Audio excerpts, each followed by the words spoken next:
इस हफ्ते property plus में देखिए, अब घर की सुरक्षा घर के हवाले। ऑफिस में बैठकर करें अपने स्मार्ट ई होम्स की निगरानी। NH24 पर बन रहे अंसल तनुषी प्रोजेक्ट की जानकारी और मुंबई के करीब पनवेल के प्रॉपर्टी मार्केट पर एक नजर। तो देखना ना भूलें प्रॉपर्टी प्लस, शनिवार सुबह 10 बजे सिर्फ जी बिजनेस पर।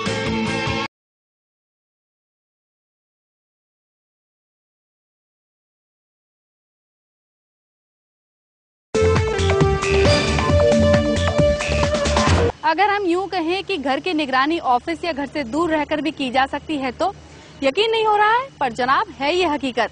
पति पत्नी दोनों ही कामकाजी होने की सूरत में बिल्डर्स भी अब ई होम्स का कॉन्सेप्ट आजमा रहे हैं। तो चलिए जानते हैं क्या है ये नया कॉन्सेप्ट। एक ऐसा घर जो आपकी उंगलियों पर नाचे, एक ऐसा घर जिसमें बैठे बैठे आप ट्यूबलाइट्स, फैंस या फिर एसी ऑन ऑफ कर सकते हैं। हम बात कर रहे हैं ई होम्स की। ये इतना स्मार्ट है कि आप घर से बाहर रहकर भी इस पर नजर रख सकते हैं। ये सब कैसे होता है, चलिए जानते हैं। बाहर से देखने पर तो ये मकान किसी भी सामान्य मकान की तरह ही है, लेकिन हकीकत में ये एक हाईटेक बिल्डिंग है। इस बिल्डिंग में ऐसे ऐसे फीचर्स हैं जिन्हें देखकर आपको एक बार हैरानी तो जरूर होगी। मकान के हर कोने में सेंसर्स लगे हुए हैं। ये उपकरण इतने स्मार्ट और फास्ट हैं कि आग या फिर गैस लीक होने की हालत में तुरंत ही प्रोग्राम में डाले नंबर पर एक अलर्ट मैसेज भेज देते हैं ताकि मकान को समय रहते बचाया जा सके। हम इसमें इंट्रूजन दे रहे हैं कि अगर आप जैसे ही अगर आप घर पे नहीं हैं और कोई आदमी आपके घर में घुसने की कोशिश करता है तो इमीडिएटली आपके मोबाइल पे SMS आ जाता है, पहली बात। दूसरा, अगर आप घर पे नहीं हैं, आप चाहते हैं कि आप घर पे पहुंच रहे हैं और आपका एयर कंडीशन चालू होना चाहिए, या आप चाहते हैं कि आपका एक्स्ट्रा बिजली का बिल आ रहा है और आप फ्रिज बंद करना चाहते हैं, तो वो आप हर चीज़ मोबाइल के SMS से कर सकते हैं। तीसरी सिक्योरिटी की चीज़ है कि इसके अंदर गैस लीकेजेस और वाटर लीकेजेस, ये सारी चीज़ें इंक्लूडेड हैं कि अगर कोई भी गैस लीकेज होती है या वाटर का फ्लड या वाटर नल खुला है तो एक लेवल दिया हुआ है, उस लेवल पे आते ही वो ऑटोमेटिकली उसको बंद कर देगा। ये घर पूरी तरह सिक्योर्ड है। मेरी तरह इस घर में अगर कोई इंट्रूडर एंट्री लेता है तो इस घर के ओनर के मोबाइल पर एक तुरंत ही अलर्ट मैसेज चला जाता है। देखा आपने? जैसे जैसे बड़े शहरों में न्यूक्लियर फैमिलीज की संख्या बढ़ती जा रही है, उसी के साथ घर और परिवार की सुरक्षा की चिंता भी बड़ा कारण बनता जा रहा है। ऐसे परिवारों में सदस्यों की संख्या कम तो होती ही है, साथ ही ज्यादातर सदस्य काम के सिलसिले में घर से बाहर भी होते हैं। इसी सवाल का जवाब है ई होम्स। इस तरह के मकान के मेन गेट और खिड़कियों पर सेंसर्स लगे होते हैं। मकान मालिक की गैरहाजिरी में ये सेंसर्स एक्टिवेट हो जाते हैं और घर में एंट्री लेने वाले अनचाहे घुसपैठियों की खबर तुरंत ही मकान मालिक के सेलफोन पर SMS के जरिए भेज देती हैं। इस तकनीक के माध्यम से आप एक नहीं 8 नंबर्स पर अलर्ट मैसेज मंगवा सकते हैं। अगर एक नंबर बिजी या फिर अनरीचेबल है तो दूसरे नंबर पर खुद ब खुद अलर्ट मैसेज आ जाता है। लेकिन इस स्मार्ट तकनीक को अपने घर का सुरक्षा गार्ड बनाने के लिए आपको कुछ ज्यादा पैसे खर्चने होंगे। इसमें जो कॉस्टिंग पार्ट है 10,000 से लेके 5 लाख तक ये कॉस्ट वेरी कर सकता है, but we are working on as per Indian conditions. E homes का दूसरा नाम आराम और सुरक्षा है। आराम इतना कि आप सोफे पर बैठे बैठे फैंस, लाइट्स, एसी, कर्टेन्स को कंट्रोल कर सकते हैं, और सुरक्षित इतना कि आप अपने ऑफिस में बैठकर मकान पर निगरानी कर सकते हैं। जानकारों का कहना है कि इस तकनीक को जानने, समझने या फिर अपनाने में अभी लोगों को समय लगेगा। प्रॉपर्टी प्लस के लिए रामेश्वर कुमार।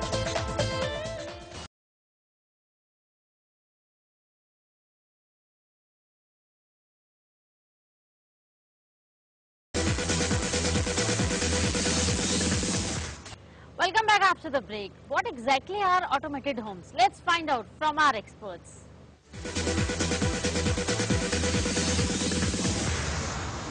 हाल ही में इंडिया में फुल्ली ऑटोमेटेड ई होम्स का कॉन्सेप्ट लॉन्च हुआ है। तो ये क्या है, आइए जानते हैं SVP ग्रुप के CEO मिस्टर सुनील जिंदल से। मिस्टर सुनील, प्रॉपर्टी वॉच में आपका स्वागत है। थैंक्स। BMS ई होम्स, ऑटोमेटेड होम्स, ये सारी टेक्नोलॉजी अभी हाल ही में सुनने को मिली है, तो ये कॉन्सेप्ट क्या है, इस बारे में बताइए। देखिए, e homes they called as basically electronic homes. So India में पहले था इलेक्ट्रिकल होम्स, अब इलेक्ट्रॉनिक होम्स हो गया। तो इलेक्ट्रिकल होम्स क्या था कि पहले हम लोग वायर्स यूज करते थे बेसिक चीजों के लिए, which are electrically operated appliances. अभी भी इलेक्ट्रिसिटी ही है उसमें, but they are called electronic because now we are using lots of central processing units along with that, and we are using lots of electronic appliances with it, which makes your life comfortable and secured. हम ये कहें कि आने वाले वक्त में ये कितना प्रैक्टिकल होगा इंडियन सिनेरियो में, क्या कहेंगे आप? देखिए, फिलहाल हमें इसलिए नहीं लग रहा है क्योंकि थोड़ा सा एक्सपेंसिव है। It has become a very selective industries ने, सिलेक्टिव कंपनीज ने इसको प्रमोट किया है और कुछ एक्सक्लूसिव क्लाइंट्स के लिए प्रमोट किया है। It is not become a mass product. ठीक। अच्छा, दूसरा एक और इम्पोर्टेंट एस्पेक्ट है, वो है कॉस्ट का। कॉस्ट एक तो लगवाने में, और दूसरे फिर इसका रनिंग कॉस्ट जो होगी, हमारी मेंटेनेंस की कॉस्ट होगी, वो कितनी होगी, उस बारे में बताइए। देखिए, प्रैक्टिकलिटी इंडिया के सोशियो इकोनॉमिक के ऊपर बड़ा डिफरेंट, एरियाज के ऊपर बड़ा उसके हिसाब से ही प्रोपोर्शनली डिपेंड करती है। फॉर एग्जाम्पल, अगर हम एक मिडिल क्लास हाउस लें, उसमें प्रैक्टिकलिटी किसी और तरीके की है। अगर हम अपर मिडिल क्लास का हाउस लें, उसकी प्रैक्टिकलिटी डिफरेंट क्लास की है।